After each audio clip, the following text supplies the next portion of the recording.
Team Inspire here. This is at the Fort Worth Sci-Fi OTS Championship. What's going on, man? Introduce yourself. Hey, I'm Collin. Nice to meet you, Collin. Nice to meet you. What did you play today? I played Memento, Fiendsmith Memento. You were cooking, bro. Cooking with the good.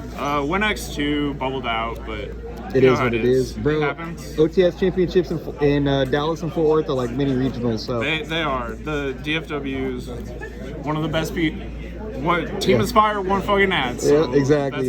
Thank you. I appreciate it. Let's get into the goo. All right, so Triple Darkblade. This is what you want your normal summon to be. You'll see in a second. I'm not playing 3 of the Witch because they just clash with each other.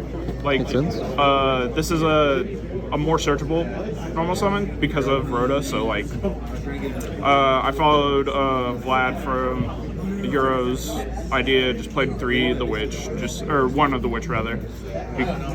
This one pops itself, can summon a 3 or lower from deck so it gets to the Witch, and if you draw a Witch, you can get to Gaddock or Sheep through it instead. Makes sense. Played 3 of the Horse, the other starter of the deck. Opening with this is crazy. Sometimes with the Fiendsmith engine, it goes against it a bit because to summon this, you have to have no monsters or only mementos. But you just summon it first, and that can play a bit more into Nib, but the deck plays into Nib for the most part anyway.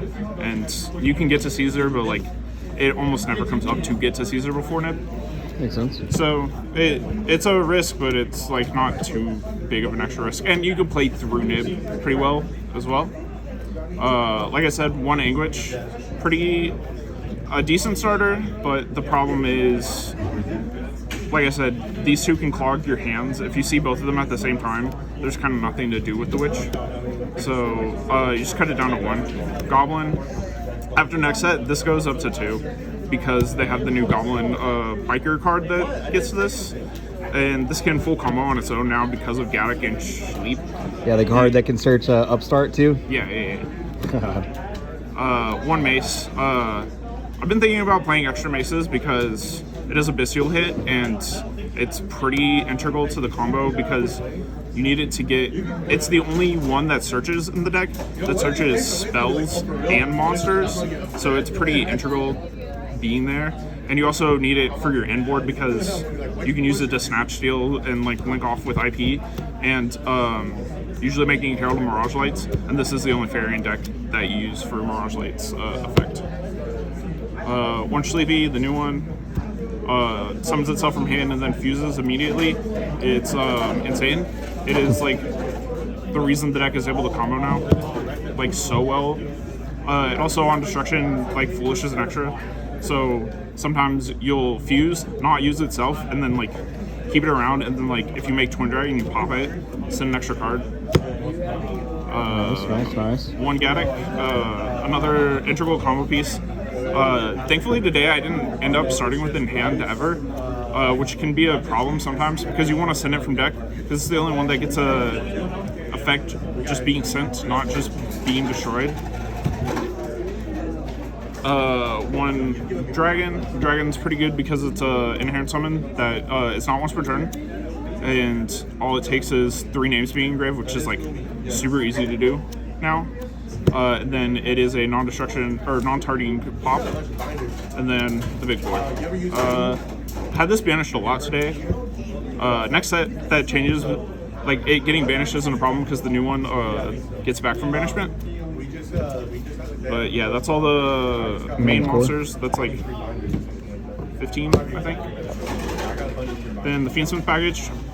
Best core in the game. It is. I only have the 2 engraver. It only came up like 1 time today where the 3rd engraver mattered. I had a line to Requiem, and then the second one was engraved as well, and I couldn't summon anything off Requiem, and it like lost me the game, but it's not too bad. Usually you don't need 3. Yeah, it's not like the worst. I had a couple of hands today where I like started with the Lurie, had a way to track and like search the extra engraver. And usually that meant making Lacrima a little early because I used the track to make Lacrima there instead of sequence. It wasn't terrible. I'm not on the other fusion just because the lines to get to Desiree in this are just really weird and just like almost never comes up Makes sense. to get to that. And then from there we have the Monster Non-Engine. All the hand traps. Nib, and the 3 bestial names. Nothing crazy here. Pretty standard for this meta too. Yeah, it's really all you need this meta. Makes sense. Came up a few times of getting like Nib or getting nibbed and Baldrake like sending either Nib or the token itself away. This won me the game a few times off like sending one monster and then like having the big boy to attack through. Makes sense. Yeah, nothing crazy there. Kind of self-explanatory on the hand trap wise. Exactly. We got spells. 3 Bone Party, the Crazy best card of the deck. Yes, best card of the deck. It is a Rhoda and E-Telly on a quick effect.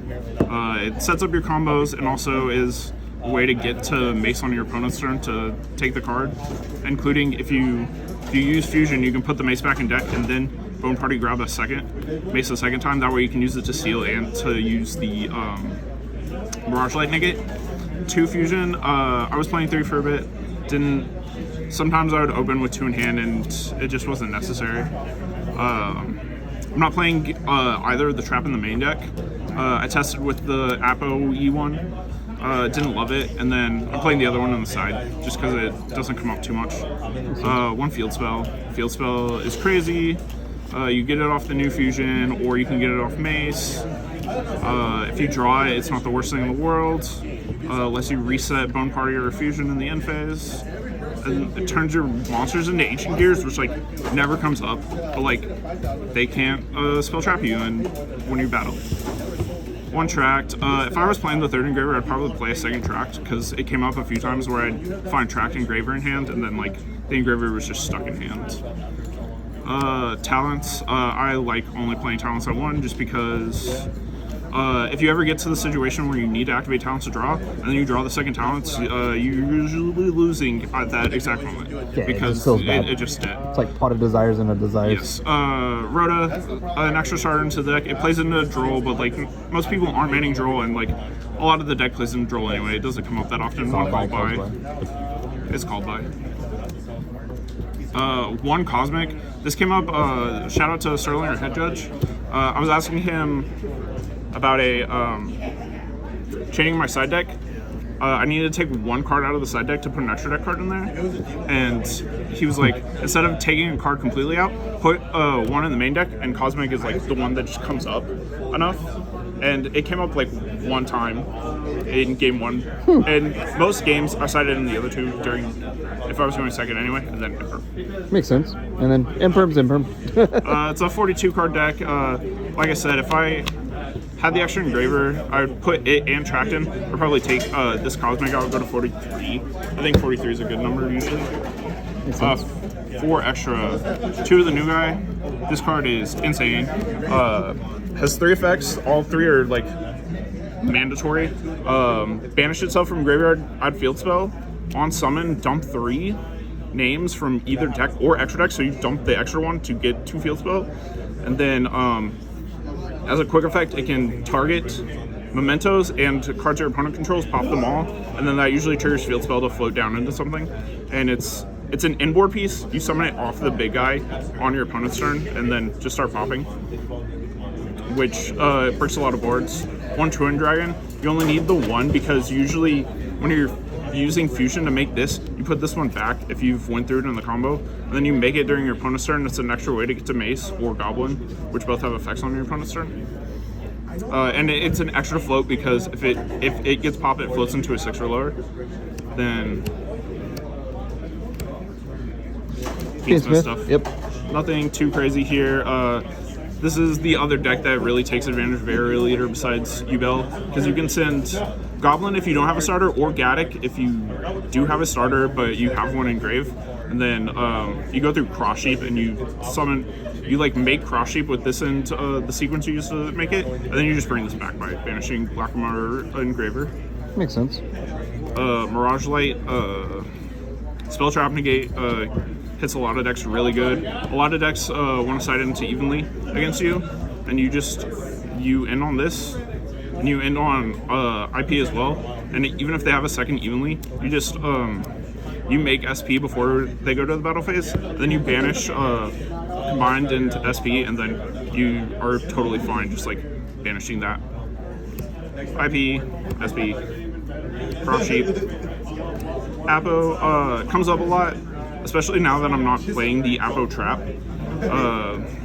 It's part of the reason you don't want to play that trap anymore. It's just because Apo's still Apo. Like, yes, they can just impermit, and it's not the same as combined creation in the trap, but this is a flex spot.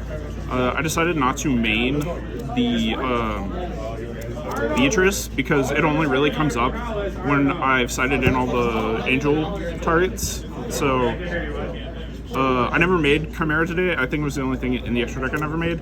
This could be anything else. I was thinking about like Goddess because of Moon, or like Desiree, but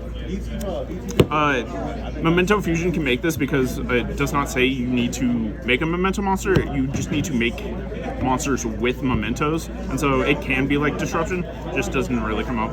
And Caesar, kind of the same thing. Obviously, you can get to it through the Fiendsmith line.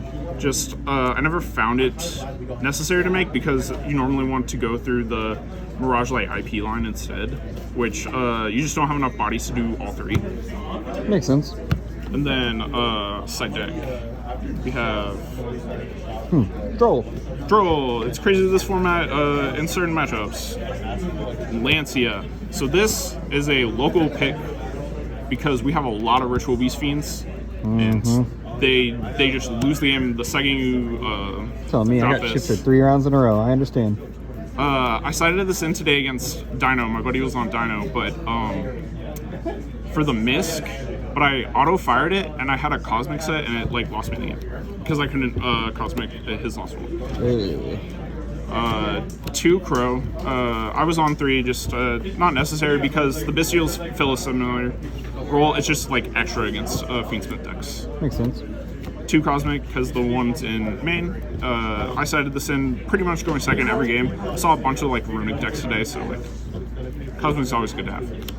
The Beatrice, like I said, not necessary in the main deck, so it just comes in. And we have the Blue Tears package, DDG Bear. DDG was the only one I didn't side into today.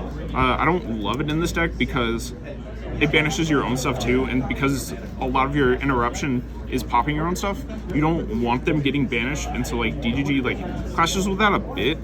But there are some decks where it still just win. I didn't play any Snake Eye today. I would side this in versus Snake Eye. And then the final card, auto wins.